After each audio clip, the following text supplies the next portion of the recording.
Everyone thinks Kitty Rants lost his girl. Nah. I took her. Alright, I'm not gonna pretend anymore. Since everyone's already seen Kitty Rants' breakup video with Lily. Hours later, I got a message from her. Please stop posting about me. And then she blocked me. Lily, if you're watching this, I'm sorry for everything. I think it's time to actually say what really went down.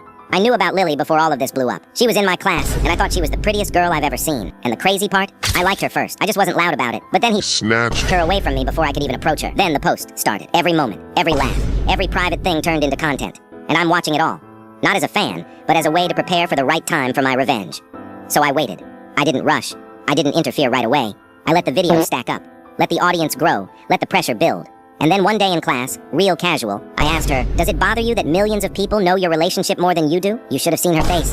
That's when I showed her everything. The clips, the titles, the comments dissecting her like a character in a show. I didn't lie. I didn't twist anything. I just let her see. After that, everything he thought was solid started cracking. I told Lily if she broke it off with him, she would now have a guy who truly cared for her and didn't fake their relationship for views. And of course, Lily listened to me. I got game like that. Now we talk every night. No posting, no audience. Falling asleep on the phone like it's just us against the world. People might say I manipulated her. Nah, bro. I saved her. I think I just told the truth at the right time. But bro, be honest, was I wrong? Or was he using her? I'm starting to realize Stranger Things Season 5 is completely unhinged. Because after watching it, I can confirm one thing. The cast aged way faster than the storyline. These kids were supposed to be fighting demons in middle school, and now they look like they're filing taxes and arguing with HR. Holly Wheeler is supposed to be, what, 6? 7? Be so serious.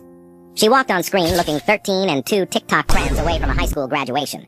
At this point, she should be the one saving Hawkins. Let her fight the upside down. And Nancy and her little boyfriend, they're supposed to be 19. 19? These people look 19 in dog years. The Duffer Brothers are really expecting us to nod along like, yep, totally teenagers. No, they're not. They look like they know what interest rates are. They look like they stretch before getting out of bed. All those delays, all that waiting, yeah, it shows. We went from kids on bikes to adults with skincare routines. Season 1 felt like childhood. Season 5, they look like they're about to launch a podcast about navigating your 20s. And the wildest part is the storyline did not age with them. The characters are still supposed to be teens. Teens. Meanwhile, half the cast could walk into a bar, order a drink, and get a membership discount. Hawkins is the only place where puberty hits like a semi-truck and nobody mentions it. Like, how are we supposed to believe these are high schoolers when they look like they're comparing 401k options? And the Duffers are acting like we won't notice. Like, okay, the upside down is scary, sure. But the real villain here is the Netflix release schedule. At this point, nothing surprises me. Stranger Things took so long that the cast aged right out of the plot. We're basically watching adults role-play teenagers and hoping nobody says it out loud. Bro, tell me why eating alone for even 1 minute feels like the most embarrassing thing ever. So my friend gets up and says, I'll be right back. And I'm like, okay, cool, no big deal. But the second they walk away, I swear the entire cafeteria shakes. Everyone's talking, laughing, eating with their friends, and I'm just sitting there, existing. Looking around like, okay, what do I do now? I try to act normal. I look at my food. I look at the table.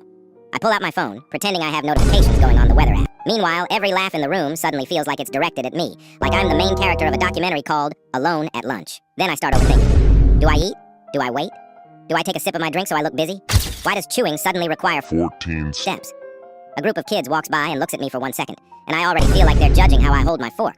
And I'm just sitting there hoping my friend comes back before I actually evaporate out of embarrassment. Finally, they return all casual like, sorry, that took forever. Forever? Bro, I lived an entire lifetime. I just survived the Hunger Games of awkward social moments. Bro, can we talk about this weird, bestie soulmate attachment Ariana Grande and Cynthia got going on? Like, why do they cling on to each other like 2 toddlers who got paired in daycare once and refuse to separate? Every interview, it's like Cynthia is looking at Ariana like that's her emotional support dolly. Like, girl, did you not grow up with toys? Why are you holding her hand like she's the only person in Oz keeping you alive? And Ariana, bro, she be leaning into it like, yes, this is my twin flame, my cosmic sister, my left lung. But low-key, once the Wicked era ends, she's gonna drop that whole glitter fairy sisterhood act so fast. She's gonna be like, Cynthia who? oh yeah, my co-worker. Bro, why are English teachers built like this? Like, tell me why I'll spend 3 hours writing a perfect essay with metaphors, analysis, character arcs, MLA format, and everything. And she gives me an 82. But then Chad from the football team turns in 2 sentences that look like they were written during warm-ups, and she's like, oh wow, this is such improvement. 95! Excuse me? Improvement from what? He didn't even write anything. Bro's essay looks like, the book was good. I like the dog. And she's out here blushing like he just solved world hunger. She be smiling at these boys like she's grading their biceps, not their paragraphs. Meanwhile, anything I do is missing depth. Girl, the only thing missing depth is your objectivity. I swear English teachers stay falling in love with the football team and the rest of us suffer. The blurting method actually works. And I'm not even lying. They say if you read a topic, close your notes, and literally vomit every fact you remembered onto a blank page, your brain starts learning what it actually knows and what it's just pretending to know. So I'm like, okay, bet, let's expose myself. I grab a notebook and start blurting every single thing my brain kept gated up. Definitions, dates, formulas, random facts. I'm basically speedrunning a mental purge. Then I look back at my notes and compare them side by side like I'm judging my own performance. Some sections, flawless. Other sections, completely empty, like my brain logged out halfway through. So I study the missing parts again, go for round 2, and blurting turns into this mini review loop where my brain keeps leveling up. Bro, the next day in class, suddenly I'm answering questions I didn't even know I knew. Everything's loading faster, concepts connecting, and I'm sitting there like, wow, maybe I really am the main character of academic success. Northwest is actually wild, because every time she steps out, she's 12 going on 25. Like, why does she dress better than 99% of adults I know? One day, she's in platform boots. The next, she's wearing a full grunge fit with confidence, like she's headlining Coachella. She walks next to Kim, looking like the older sister who drove them there. And the internet is confused because North doesn't dress like a kid. She dresses like someone with a stylist, a tour schedule, and 2 Grammys on the way. She shows up in a look and suddenly everyone's like, wait, that child is 12? And honestly, she's kind of iconic for it. Gen Alpha is different. They're skipping the awkward phase completely.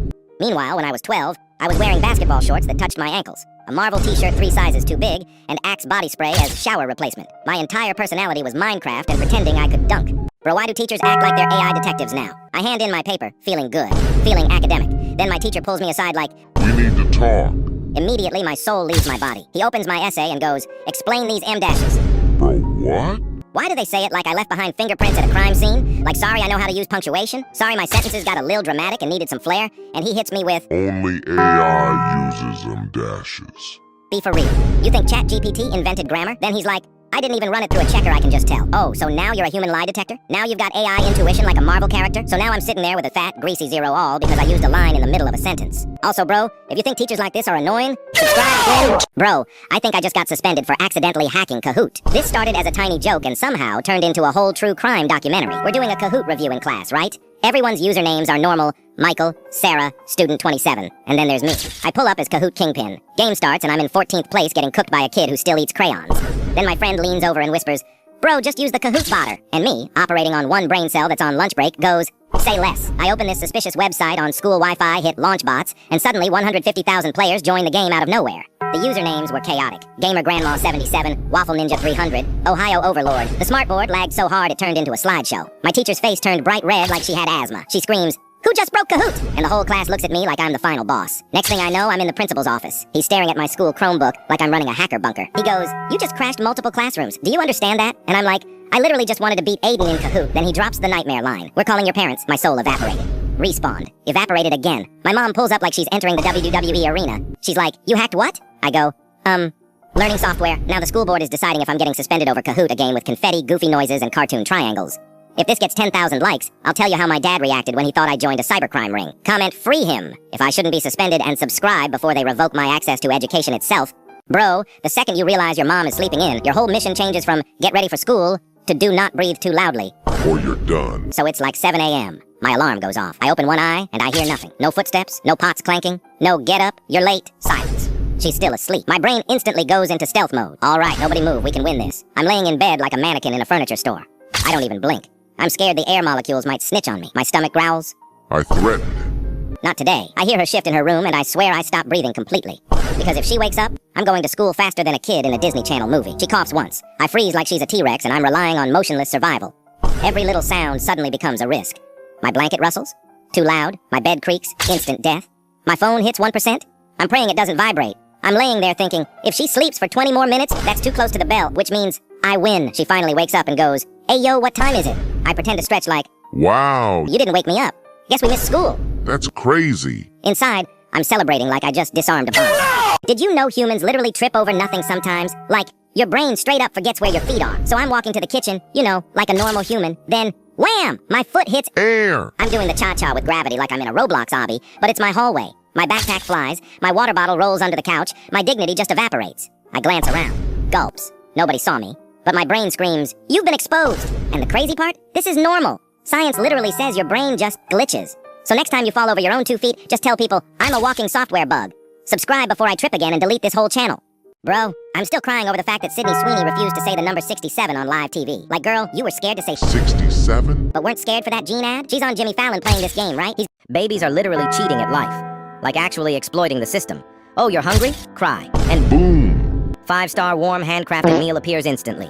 Need to take a dump? Cry. Someone rushes over like it's a medical emergency. Want attention in public? Make one cute face, and now the entire grocery store is emotionally invested. Meanwhile, if I cry in public, people think I need to be sent to a mental hospital. Babies don't explain. They don't negotiate. They just press one button and everyone folds. We used to have that power, and we lost it. Comment baby aura and subscribe before babies realize we're onto them. If you're ever embarrassed, just think about how. I went to an ice cream shop today and ordered a cone. Simple, chill, harmless. I'm standing there eating it and the worker keeps glancing at me. Like, multiple times. And I'm thinking, maybe I'm cute today, and not gonna lie. She's cute too. So I'm hyping myself up like, alright bro, say something smooth. This is your moment. As I'm leaving, I make eye contact and I'm like, hey, by the way, the ice cream was really good. Hope you have a great day. She smiles, kind of laughs, looks a little... Amused? I feel amazing. Then I get on the bus during rush hour. People are staring, and I'm thinking, wow, my aura is insane today.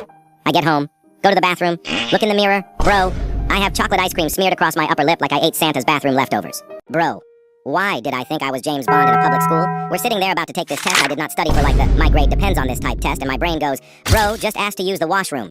So I raise my hand all innocent like, miss, can I use the bathroom? She says yes. Big mistake on her part. I step into the hallway, look left, look right, no cameras, no witnesses, and my genius self just yanks the fire alarm like it's a slot machine. The whole school starts evacuating like we're in a disaster movie. Kids cheering, teachers confused, me pretending I'm scared too. And then the email goes out later like, due to the interruption, everyone gets full marks. Bro, I risked suspension for an A I absolutely did not earn. Hard work pays off. Yeah, okay.